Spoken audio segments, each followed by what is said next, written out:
Grant operates 5 privately held companies with combined annual sales exceeding $100 million, including Cardone Real Estate Acquisitions, LLC, which he founded in 1995 and is a multifamily real estate acquisition firm that currently owns more than 3,500 apartment doors throughout the U.S. with a combined value of more than $350 million. In addition to his real estate investment company, Grant is also the CEO of the #1 sales training company in the country and works with Fortune 500 customers such as Google, Northwestern Mutual, automotive manufacturers, Ally Bank, Morgan Stanley, as well as millions of entrepreneurs worldwide. And if all this wasn't enough, this natural-born entrepreneur even has his own TV show, which you can find at grantcardonetv.com. It's the fastest growing digital network in the world with over 30 new shows produced each and every week. So without further ado, I'd like to welcome Grant Cardone to the show. Grant, how you doing, buddy? Hey, Kevin, I'm doing great. It's great to be on with you, and I've been wanting to do this with you for a long time. Yeah, looking forward to it, man. As I was telling you before we started recording here, I was listening to one of your podcasts this morning about rebooting for 2016. It was getting me all jacked up during my morning exercise routine. So I'm super excited to have you on the show. And what I'd like to do here in the beginning, before we get going, is give the mic back to you for a few minutes, and maybe you can expand a little bit on your background, that introduction I gave you, or tell our listeners a little bit more about yourself and who Grant is. Yeah, well, I grew up in Lake Charles, Louisiana, a little small town, and I've always wanted to have money. I think everybody wants to have money, even when you're a little kid. Like I can see my 6-year-old right now, Papa. She's got $240 in her wallet right now, in her purse. All of which, by the way, she ripped off for me. She wants money at 6 years old. And it reminds me when I was 6 and 7 and 8, I would watch Mom and Dad go to the store, and they were the ones that controlled what we bought or what we didn't buy, whether I could have something or couldn't have something. And I started linking up, and I think all people do until we're told not to talk about money. Dude, I want some money. I want to have the money. When I get to that cash register, I want to have the money so I can buy the things I want, fly where I want, go where I want. As you grow older, as you become, you go to school, and then you're going out, and then you're in the clubs, and then you're with the chick or the girl, whatever the case is. Then you go to the Chanel store. You just keep growing up. And every time you grow up, you're like, I need some money. All the way to the point to where you're retiring. And then you're really concerned about money. And, I very much believe that we live on an economic planet that is not a political planet. It's economic. And so for the last, 30 years, I went to college just because I wanted to learn about money. Oh, by the way, I didn't learn anything about money at college, unfortunately. But I did want to learn about money.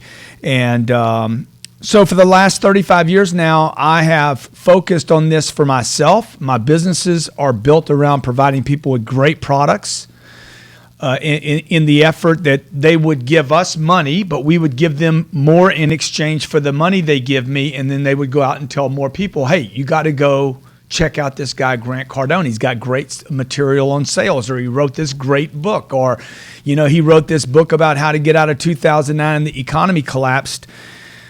And over the last 35 years, as you suggested, I started buying apartments kind of as a hobby.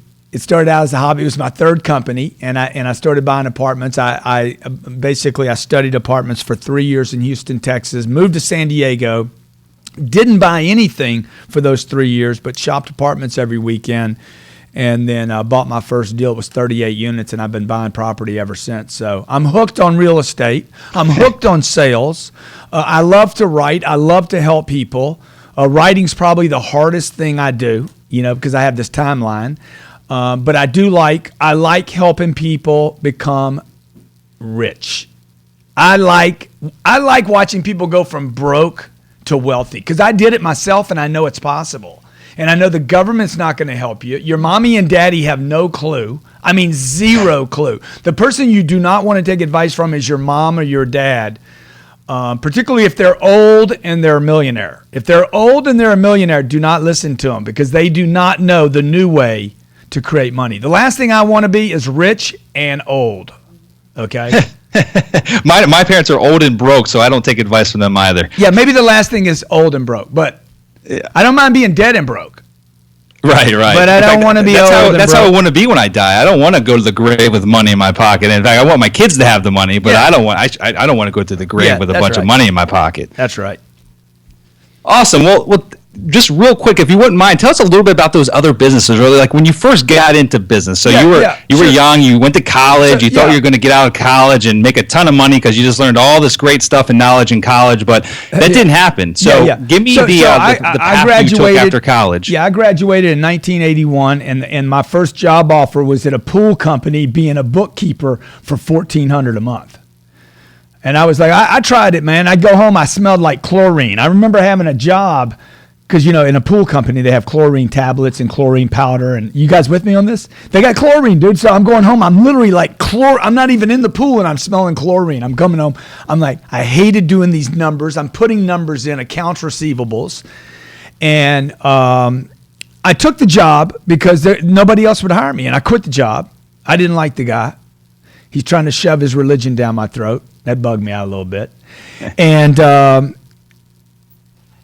And then I couldn't get a job, man. I'm like, damn, I shouldn't have quit that job, right? So I quit the job. The next thing you know, I'm 3 months without a job. I got a college degree. I owe the government money. I'm having trouble paying my rent. The rent was, I think, $325, maybe $275 a month. And I'm having trouble paying this rent, okay? I'm broke, okay? I got some issues going on in my life like any good 23-year-old young hustler would have. I got lots of issues though. And my dad died when I was 10, so I didn't have any kind of like mentorship, any male kind of direction in my life. I was not very proud of where I was in my life, and so I went to the unemployment line, dude. I got in the unemployment line because somebody said they were going to give me $300 a month. I'm like, hey, that'll pay my rent. And then my uncle drove up and said, what are you doing here? He happened to be going in to meet somebody to cash a check or something. He says, what are you doing here? And I said, I'm in the unemployment line. He's like, no, you're going to go get a job. And he got me a job with a car dealer. And the next day I was selling cars. So I hated selling cars. I hated sales. I hated the way people treated me. I hated when I told, I'd be at the club and tell, not a club. Louisiana doesn't have clubs. They got bars. And I'd tell the girl, what do you do? I sell cars. And she'd get that look on me, on her face, like, oh my God, what a loser. Shady guy, get away from me. So I hated it. And then one day I did that for 2 years and hated it. And then one day I was like, you know what, dude, there's no jobs. Nobody's hiring. You need to get good at this thing called sales. You hate it so much, you need to get good at it. You want money, you need to learn how to sell. So I made a commitment when I was 25. I invested $3,000 30 years ago in myself. That's like $6,700 today. And I learned everything I could about sales. I mean, literally every morning, every night, everything that was inspirational, anything that was sales, anybody that wrote anything about selling, sales, closing, objections, negotiating, I learned about, and I became a master. I mean, I know sales better than I know real estate. By the way, the sales has helped me buy the real estate. So sure. That was my first that was my first real entrepreneurial thing, because now it's being paid on commission, right? And then my first company was I got so good at sales, I started going around the country and teaching people a new way to sell things. Because in my education, I started learning, really looking at, well, what's broken about sales? Why did that girl hate me because I was a salesman? Why do people hate car dealers? Why do people hate the furniture salesman? And what's going on? So I basically rewrote the sales process. So that challenged what Brian Tracy and Tom Hopkins and some of my mentors had taught me. I basically rewrote. My second company was a consulting company, just two car dealers, so that I could go on and do other businesses. My third company was the real estate company. The fourth company was what I do out of Miami now, which is writing books. We have a university. We created an online platform. It's the #1 sales training university in the world. The fifth company is the studio that I'm sitting in right now, which is Grant Cardone TV, which is an entrepreneurial digital network. It's the only company that loses money. Not really. That's all right. And I don't actually have any. You need write-offs sometimes, don't you? No. It doesn't lose money. It was a joke, dude. I don't lose money. I don't break even on anything, and I don't lose money. Okay, so let's just make it clear. All right. I am against losing money. I want to talk to you about your multifamily investments because, as I informed you, our listener base, they love multifamily. They listen to this show because they want to learn from those that are investing for cash flow, which is why you started buying multifamily. Now, what I want to understand is, Why multifamily? I know you started off by buying, I think maybe just one single family home, and that's what turned you off from owning single family units. So tell us a little bit about that story and how you transitioned into multifamily. So look, I mean, I don't know. I think everybody knows that at some point you want to be invested in real estate. I think there's a lot of confusion about it, but I think everybody agrees, dude, real estate is probably a good thing to be in. So I don't think all real estate is a good thing to be in, though. Okay. See, I thought my dad taught me to buy a house. He's like, hey, you should buy a house. You know, that was the belief back in the 50s and 60s. People got rich because they bought their home, or it appeared that they got rich. They didn't actually get rich. I mean, you got to define what rich is, right? So back in the 50s, though, people bought a home. They lived in the same house for 30 years, 40 years, 50 years. In Italy, they just passed the house down. I mean, they've owned that house for 500 years, right? Mm-hmm. So I went and bought a house when I got to Houston. I moved from Lake Charles, Louisiana to Houston. I bought a house and I rented it out. And I thought, oh my God, I'm doing so good, man, shit. The mortgage was like, it was a $78,000 purchase. I got it for 72, thought I stole it, put $4,000 down, financed 68. And my note was like $600 a month and I got $800. And I'm like, I'm making $200 a month. I'm rich, man. I'm going to make $2,400 in year one on a $4,000 investment. That's a 60% return on my money. Of course, I wasn't considering the fact that somebody might move out. I didn't consider move outs, maintenance, cutting the lawn, property taxes, having it vacant for 2 months. None of that. I didn't think about any of that because I'm thinking, I'm going to make 40%, cut it in half, it's 20, cut that in half, it's 10. It's good. Well, it was good for 6 months and then they moved out. The two sisters, I still hate them. Hate those two girls. and I went, the first month it was all right. Second month, man, I got a payment due. Third month, I got a payment due. I'm like, this is not cool. I sold the house. I'm like, I can't do this. And I swore I'd never buy another house like that again. And what I learned from that was this. See, if I'd have bought that house and flipped it, that would have been one thing. But that's not the kind of investing you're talking about. And flipping is a business, by the way. Flipping is a business. It's a very dangerous business, okay? And time is critical. Like if you can't hit timelines, you do not want to be in the flipper business. The reason I love multifamily, my next purchase, by the way, would be 38 units in San Diego, California that would cash flow every month forever while I waited to make a profit on the deal. And it was a much bigger investment than the previous house, but I never wanted to be dependent upon one tenant. So notice I went from one unit where I either have 100% occupancy or 100% vacancy to 38 units where even at 90%, man, I mean, I still had 35 units rented that should cover the mortgage, the maintenance, and leave me with some cash flow. So I love apartments, long story short. I love apartments more than I do, say, and we could talk about this maybe, but commercial real estate like office and retail. See, I hate retail. I mean, there's almost no way you could convince me to buy a retail deal. And then the office thing, I'd be more inclined to buy office today than retail. But apartments, to me, the story for apartments going forward is so strong. You got 75 million baby boomers, somewhere between 75 million and 80 million baby boomers. They're dying every day. And then you got 80 million millennials. This is 150 million people in the United States of America that are more inclined to rent today than own. Mm-hmm. Half of them have owned a home already, and they're like, dude, that's not a freaking dream, dude. That's a lot of work owning a house. And the millennials watch their moms and dads go underwater and get foreclosed on. And they're like, if that's a dream, I don't want anything to do with it. So those both are renters markets. And I believe the American marketplace becomes more like Europe, where you rent things and use things, you don't own things. Mm-hmm. Well, that you talk about the millennials and the baby boomers, they will be more transient as well. I mean, number one, the millennials, I mean, they don't want to stay in one place for a long time. In fact, they're going to hop around. You don't get one job and stay at it for 20 years anymore. I mean, you get a job, you stay there for a year, and then you move up into the next job. That next job might be in Austin, Texas. The next job after that might be in San Diego. So they want to be able to be transient and float around and move where they'd like to move without having any tie downs. Yeah. And I think with the baby boomers, they're looking to downsize. They don't want the maintenance and the headaches. They want to go out and play bridge or whatever other senior citizen games there are nowadays. But they want the flexibility to do that and to go on bus trips to the malls and all those good things that senior citizens do. And with a home, they've got obligation, they've got responsibility that they can get rid of when they move into an apartment. So I'm on the same page with you. I love multifamily. It's easy. It makes sense. Everyone needs a roof over their head. And forget single family. I went down that road. I had a lot of single family homes, and I wish I would have learned as fast as you learned that wasn't the path I should have taken, because I built up a pretty big portfolio before I realized that I should have been buying apartment buildings all along. So you just learned a lot quicker than I did. Well, yeah, I mean, look, I try not to make, there's two things I try not to do. I try not to repeat mistakes, and I try not to have the same problem over and over.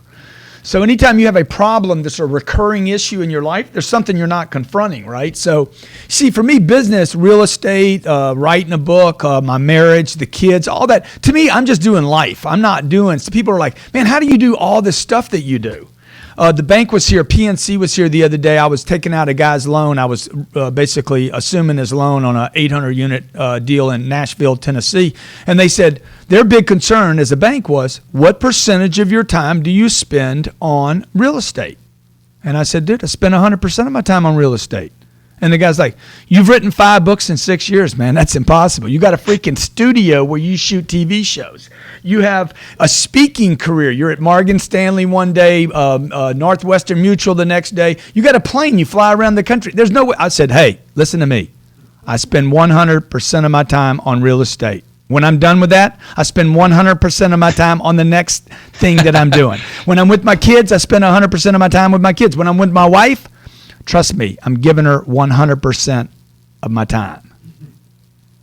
That's awesome. I love it. I mean, so really, I mean, after owning all you own and going, I mean, you've owned real estate for so long, you've got a huge portfolio. They were giving you shit about how much time you spend on real estate for a 1,000-unit acquisition? Yeah, because this was the first deal. I mean, they're doing their due diligence, right? This was the first deal I ever did with PNC, and they're just like, they're curious, right? Hey, how do you do all this stuff?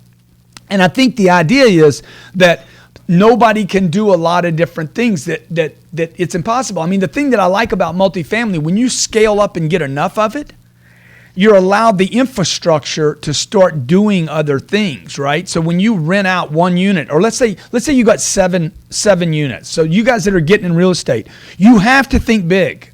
You cannot think, I'm going to get 10 units and stop, okay? Because you will always be a slave to 10 units. Mm-hmm.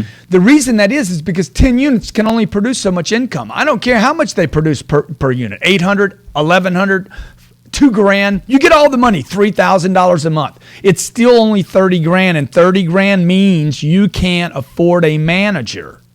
Mm-hmm. Then if it's only 10 units at 700, you can't afford a manager. And the manager, if you put one in there, they're going to steal from you because there's no money being produced, so you can't pay anybody enough money to warrant somebody not stealing from you. So if you're going to do apartments, let's say, or you're going to do mobile homes, or you're going to do storage, okay? You got to scale. You got to get, the more you get, the bigger. Anybody that tells you smaller is better, bigger's is not always better, those people are quitters. These people, anybody that tells you bigger is not better, quit. They got punched in their freaking head because they tried to scale and they got hit up, okay? Dave Ramsey says never use debt. Why would Dave tell people that? Yeah, that's a joke. Spanked. He got spanked like a little bitch, and he's like, oh my God, I'm never going to use debt again, and now I'm going to make a living telling other people not to use it. Look, you want to use debt today because it's so cheap.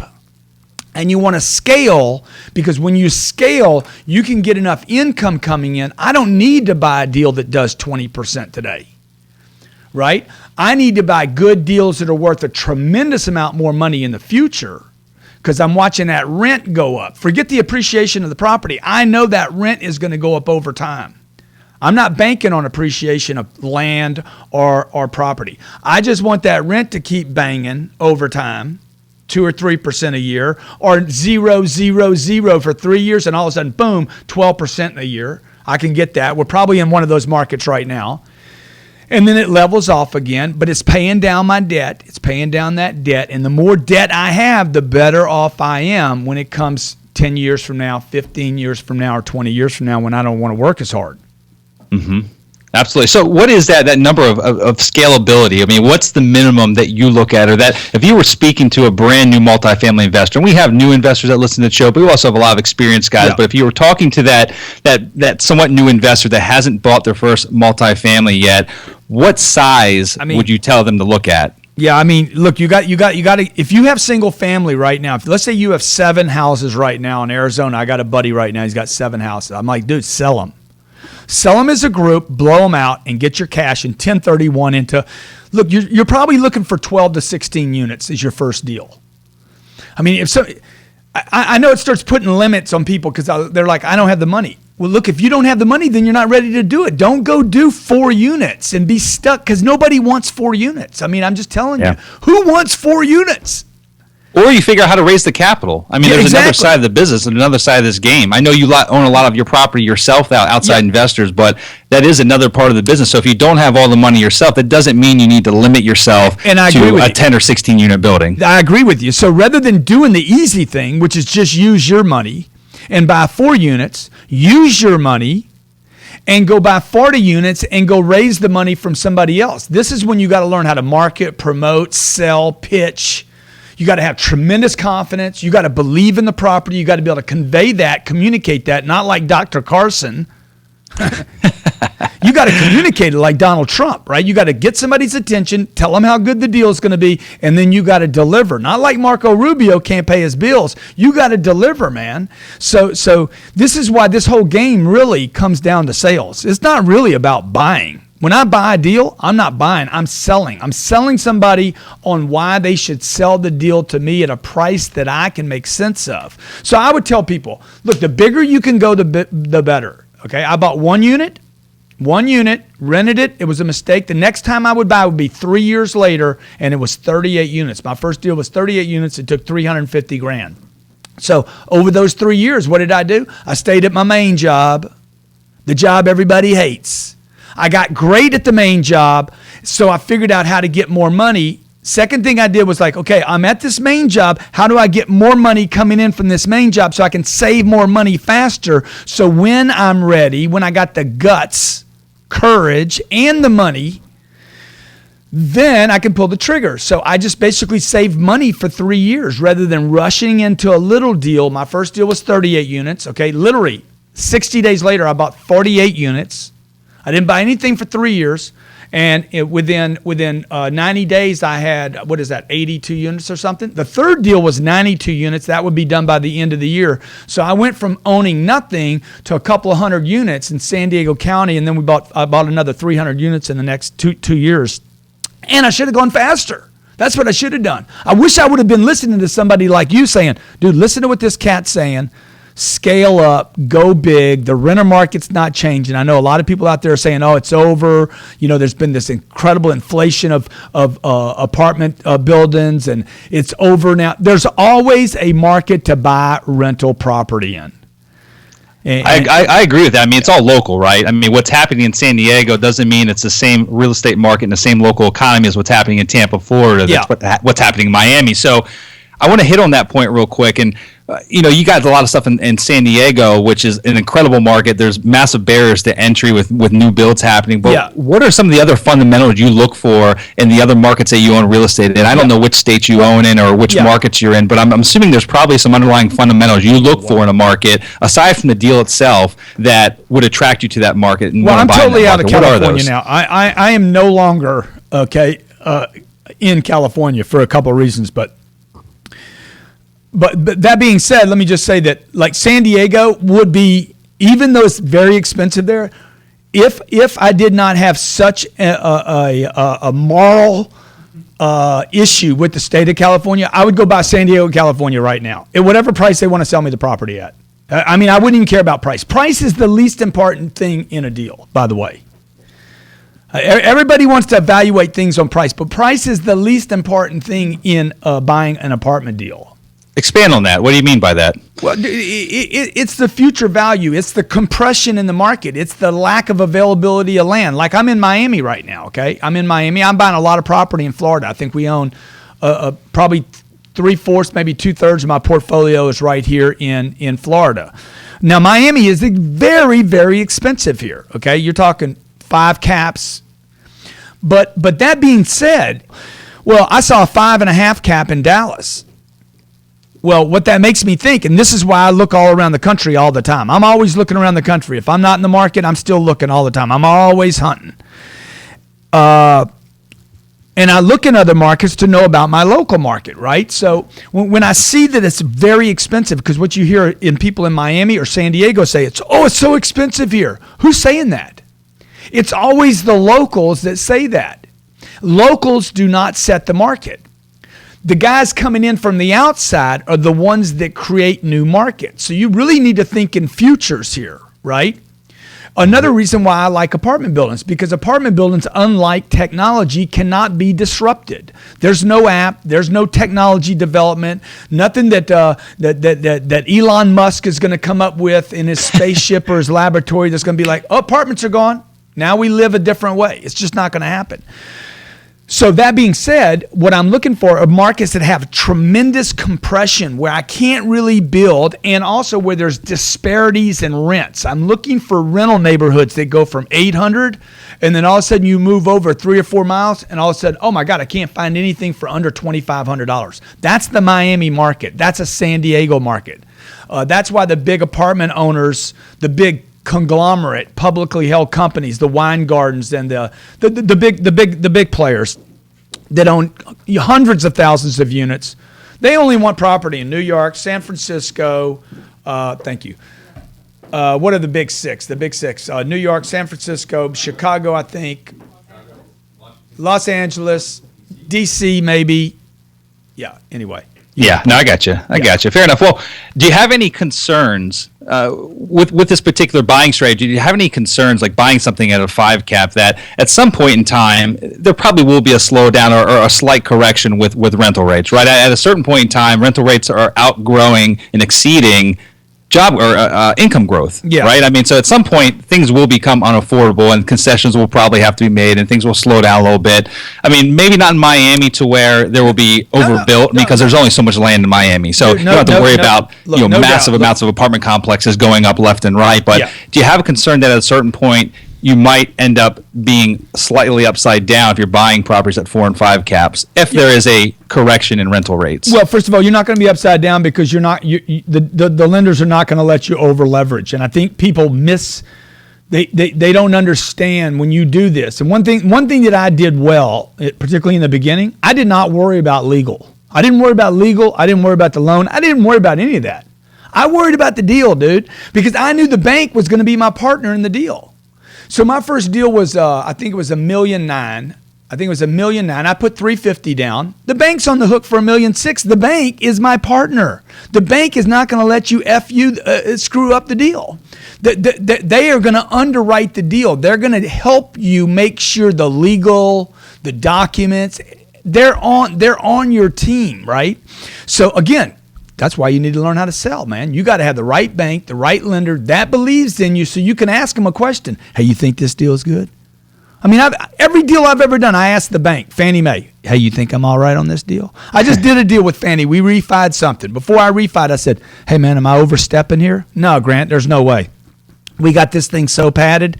The world could come to an end, Grant, and you'll be able to cover this debt.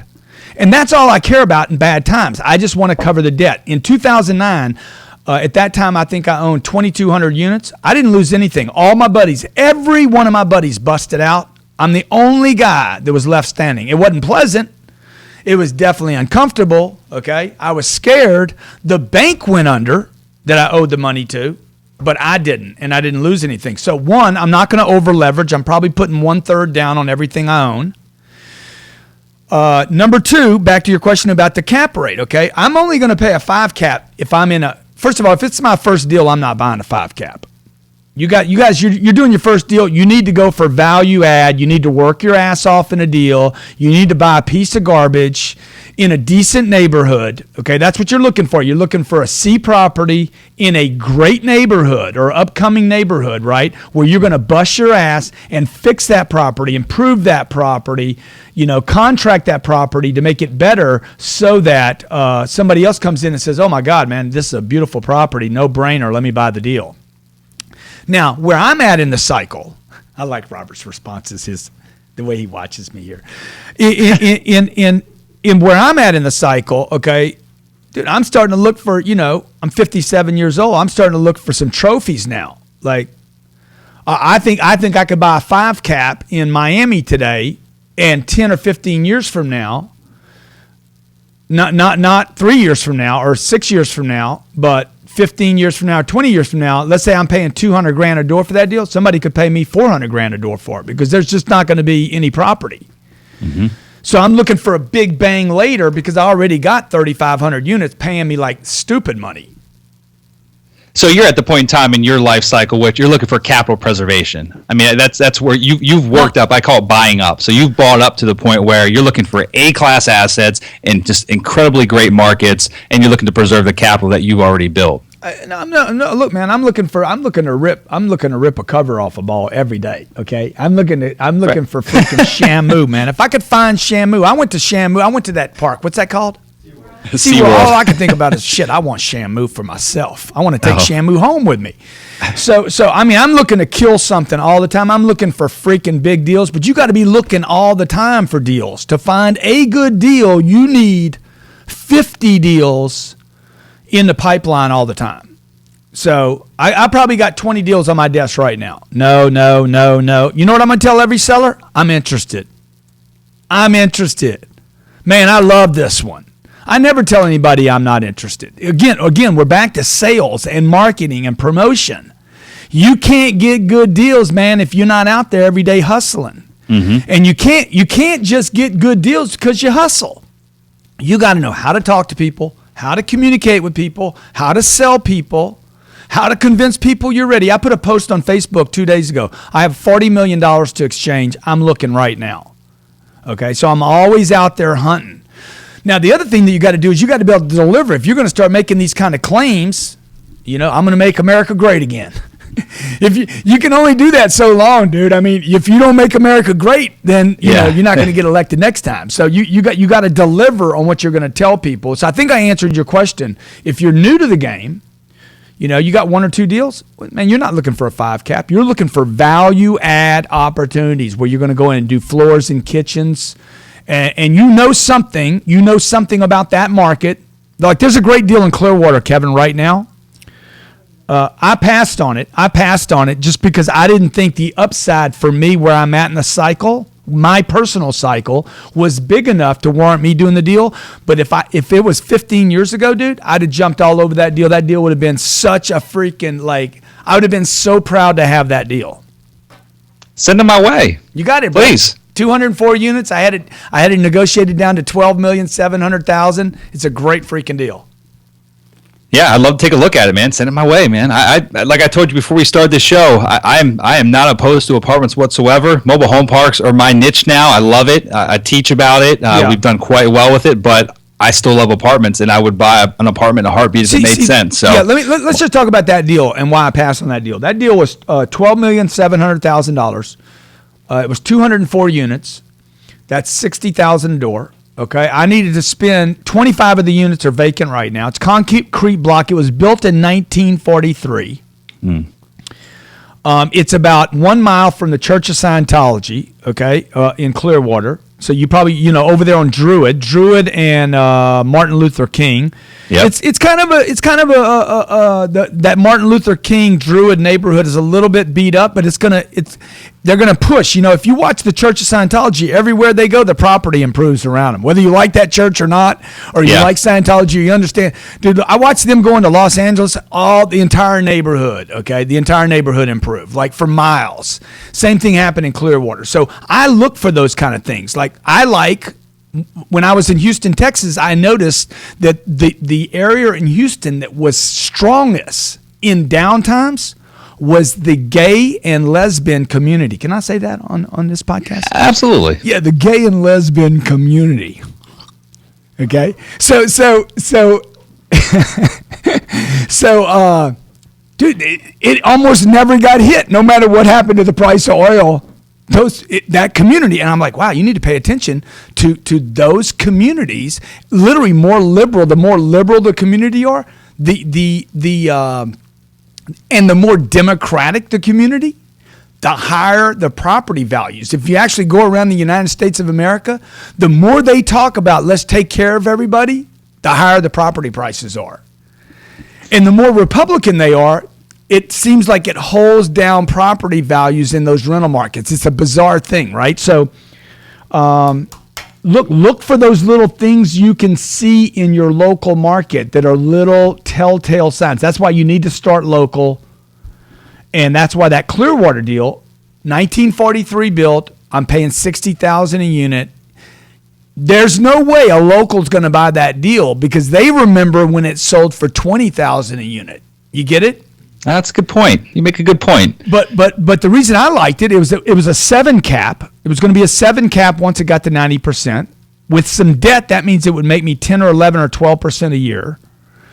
I think that you go back in a year later and you refinance it and get all your money out and basically own it with no money. So it'd be a good deal for you. Anyway, I'll send it your way, man. Yeah, I'd love to see it. Well, you've been at this game for quite some time now, Grant. You've done a lot. I mean, both with business and real estate. I'm going to ask you a somewhat tough question. I'm going to put you on the spot here real quick. Knowing what you know now in your real estate business, let's talk about real estate here for a second. Knowing what you know now, if you could go back in time, jump into your DeLorean, go back in time, talk to Grant back when you were first getting started, maybe back when you bought that, before you bought that single family home. Yeah. What would you tell yourself? What advice would you give Grant back then? Dude, what I would tell myself is, well, probably 2 things. Number 1, get good at your main job. Get so good at it that you got extra money. Get as much money as you can, as fast as you can, and buy as much real estate as you can get your hands on. And then the second thing I would tell myself is never sell anything. I mean, the biggest mistake I've made in real estate was selling anything. The first 500 units I bought in San Diego, I think I paid $80,000 a door. They're probably worth $200,000 today. This is 25 years now that I've been doing this, or 30? Yeah, 22 years I've been doing it. I mean, I would almost own them, right? I would have refinanced them by now. I'd have no money in them. Mm-hmm. But I couldn't do that. The reason I couldn't do it is I needed to sell them to create more money because I sold the 500 units in San Diego, went to Tucson, and bought 2,200 units. Sold that portfolio and moved to different parts of the country. So I've had to do that. But if I had it all over to do again, man, I'd have made real estate my main business. I wouldn't have been doing the speaking. I mean, I wouldn't have been writing books. I wouldn't have spent any time on anything else except buying apartment buildings around the country. And by now, I'd probably own, I don't know, 25,000 units or something. I'd be really rich. That's real baller status right there. Yeah, exactly. I think I still have time to do that. But let me just tell you that all that being said, the number of people I have helped in my career in the other things that I've done, while it hadn't made me as much money as real estate had, it has certainly filled my heart more than real estate could have. Because look, real estate's not going to fill your passion or your heart. It's not a help flow. It's money. It's just, real estate is simply about money. This is a simple man's, almost a dumb man's way to get rich. Mm-hmm. So if you have if you're willing just to look, pay attention, know the neighborhood, I follow my intuition first and then I back it up with due diligence. If it doesn't feel good, I'm not going to buy it, and then I support it with a lot of due diligence. But to answer your question, I would go a lot bigger, lot bigger. I would be thinking huge, and I'd be thinking faster too. Okay.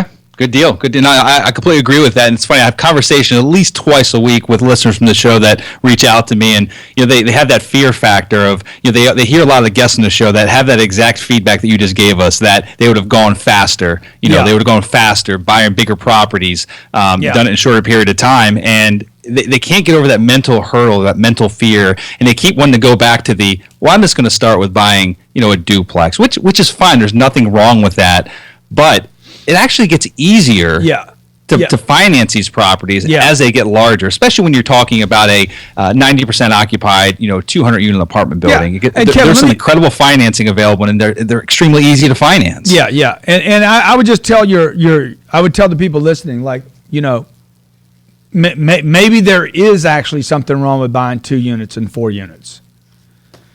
Because what is it going to do for you? I mean, you got to start making some decisions in your life. Dude, when are you going to go all in? Mark Cuban says diversification is for idiots.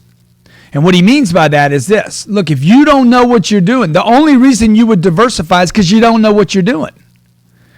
If you know what you're doing, then push it all in. Like, go all in. If you know it's the right property, do you want a little one or a big one? Mm-hmm. Right? If you're buying a neighborhood that's freaking awesome and you know there's going to be great things happening in the next 3 to 5 years, 7 years, 10 years or longer, you don't want 4 units. You want 400 units. So ball up, get your skills together. The only reason to tip your toe in is because you don't know how to swim, man. If you know how to swim, then you jump in. If you know how to dive and swim, if you know how to break that fall, then you can do it from a 200-foot cliff. The only reason to be careful, and Warren Buffett says this, the only reason people don't take risks is because they don't know what they're doing. Mm-hmm. So get your skill set on. Do the homework, okay? It's not about reading a book. It's about going to look at property after property after property after property after property and asking question after question, going through broker after broker. Like if you want to do this in a big way, and by the way, it's easier, Kevin, to do it in a big way, like you said, than a little way, is learn the deal, take a little more time to learn the deal, and then when you go all in, push it all in. And that means borrow from mama, borrow from daddy, steal the money from them if you got to. Leverage your uncle, go get money from your aunt, do whatever you got to do. I've done all that stuff. I borrowed money. I borrowed $90,000 from my mom. She was 80 years old. I called her. I said, I need $90,000 or I can't finish this deal. And she's like, I'll be an investor in the deal. I said, I don't want an investor. I want a loan. Okay. Give me $90,000. I didn't have that opportunity. My parents were broke, so I had to figure it out on my own. So I think that was beneficial to my development. I had the broke parents in this whole game. But so I want to talk about real quick before we go, Grant. We're running out of time here, and I definitely want to talk about a few other things real quick before we go. I want to talk about your book, The 10X Rule. I want to be honest, I have not read it yet, but I do have a copy. I'm holding on to it right now. It just came in Amazon like 3 days ago, and I can't wait to dive into it. I've got a bunch of friends that have both read it and are reading it now. So tell our listeners a little bit about The 10X Rule. I know you've written 5 books, but this is your most recent. Yeah. What can they learn by reading this book? The 10X Rule is how I set my goals here. I'm 57 years old. I've been doing the business thing for a while. The 10X Rule is really the way I stay inspired and excited. So, for instance, we just finished the biggest year we've ever had. You reported some of the numbers that we do out of the combined companies. And so when I sit down in January or at the end of December and say, hey, what am I going to do this year? It's simple for me. I don't think that, I'm going to do what I did last year plus 10%. We 10X everything. Like, okay, I want to hit $1 billion in sales this year. Okay. And that's how we create a plan. Now, it's completely unrealistic.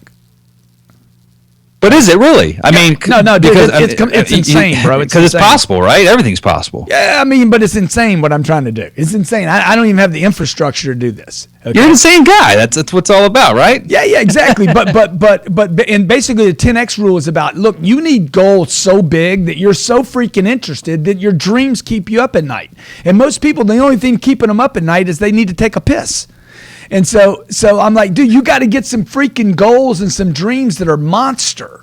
You don't want to be in the middle. The 10X Rule is my first book really that starts talking about the middle class on other books that I'm going to be writing about why the middle class will not survive, why you can't make it on just a salary, why you can't do your mommy and daddy's plan, and it's really about big, giant monster think and how to follow that up with monster action. So at least you end up ahead of the game, not, just treading water. Because if you're just treading water, sooner or later you drown.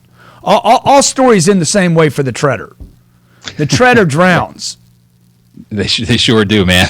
The legs give up at some point in time. They float down to the bottom. I'm done flailing. I'm like, shit, I'd rather be dead at the bottom of the ocean. Yeah. So let's talk about Cardone University real quick as well, because you have a massive training platform there as well. And tell our listeners about what they can learn by going there, because you talk about sales training being a big part of the process of whether you're going to be in real estate, whether you're going to be in business, being a business owner, whether you're going to go sell cars, whatever it is, you need to understand sales. So what else can they learn in Cardone University other than sales? Every deal I have ever done, every big deal. I did a deal 3 years ago. I paid $59 million for a deal. There was, imagine 2012, I think this deal was 2012. Imagine How many people are trying to buy apartments in 2012? Okay, the treasury's down to about, I think it was 168. Money's cheap.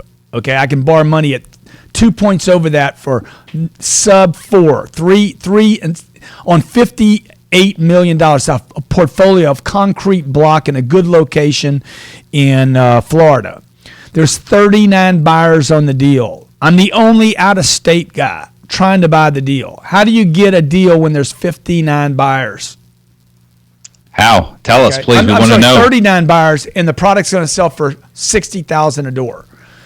You got to know how to sell, man. You got to know how to market, promote yourself, get people's attention, follow up, and sell. It's a sales game. I wasn't a buyer. There was 38 buyers and 1 seller. Okay, I was a seller. I'm selling the seller on selling to me. And these guys were trying to buy the property, and I'm selling the seller on selling to me, if you understand what I'm saying. So I got to sell the broker, I got to sell the bank, and I got to sell 6 guys that sit on a board that are going to pick the buyer. And so I knew what my role was. My role was not to play defense. My role was to play offense. My role was not to pay the highest price. My role and job was to convince the seller that I was the only person that could close in the shortest period of time, which I did. And I ended up buying a portfolio that today's worth, this is why you want to go big. That portfolio is probably worth $108 million today. I paid $59 million. I put $15 million down. I got $6 million back on a refi. I got $9 million in a deal that's worth $100+ million, and that throws off about $2.5 million a year. So imagine having $9 million in a deal, pays me $2.5 million every year. After everything, the debt's being paid down. That's the story of real estate. But you're not going to get any real estate if you don't know how to sell people, man.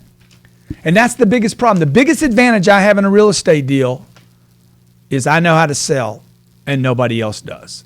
All they know how to do is buy shit. I ain't buying anything, dude. I'm selling everybody on everything all the damn time. So Cardone University is I went to college. I know what I got out of college. I got, maybe 1 or 2 courses. My typing course was good.